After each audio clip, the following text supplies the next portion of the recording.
उपमुख्यमंत्री एकनाथ शिंदे आणि मुख्यमंत्री देवेंद्र फडणवीस यांच्यामध्ये नुकतीच भेट पार पडलेली आहे। फडणवीस आणि एकनाथ शिंदे यांच्यामध्ये जवळपास पाऊण तास चर्चा झाली। मंत्रिमंडळ विस्ताराबाबत दोघांमध्ये चर्चा झाल्याची माहिती मिळते आहे। काही वेळापूर्वीच उपमुख्यमंत्री एकनाथ शिंदे हे सागर बंगल्यावर मुख्यमंत्री देवेंद्र फडणवीसांची भेट घेण्यासाठी पोहोचले होते। अपडेट देतो आपल्याला सूरज सावंत। सूरज, दोघांची जवळपास पाऊण तास चर्चा झाल्याचं कळतंय, या चर्चेचा तपशील कळू शकलाय?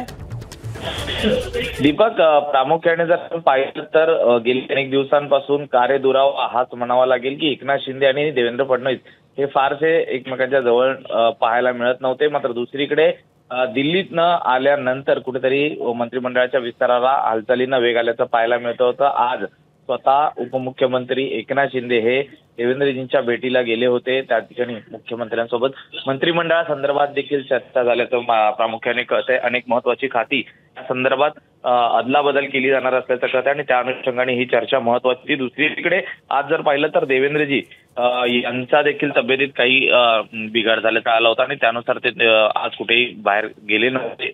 त्यामुळे त्यांची विचारपूस देखील आज करण्यात आल्याची माहिती मिळते। त्यामुळे एकूणच मंत्रिमंडळाचा विस्तार आणि तब्येतीची विचारपूस ही दोन्ही मुख्यमंत्री एकनाथ शिंदेंनी केलेली आहे। त्याचबरोबर हिवाळी अधिवेशनाच्या पार्श्वभूमीवरती मंत्रिमंडळाचा विस्तार हा 14 तारखेला जवळपास निश्चित होत होता। मात्र काही कारणास्तव तो आता नागपूरच्या हिवाळी अधिवेशनादरम्यान होणार आहे।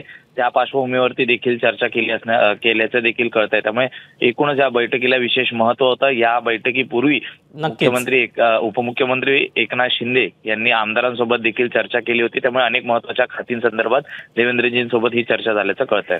दीपक। सूरज, धन्यवाद दिलेल्या सविस्तर माहितीबद्दल। एबीपी माझा, उघडा डोळे बघा नीट।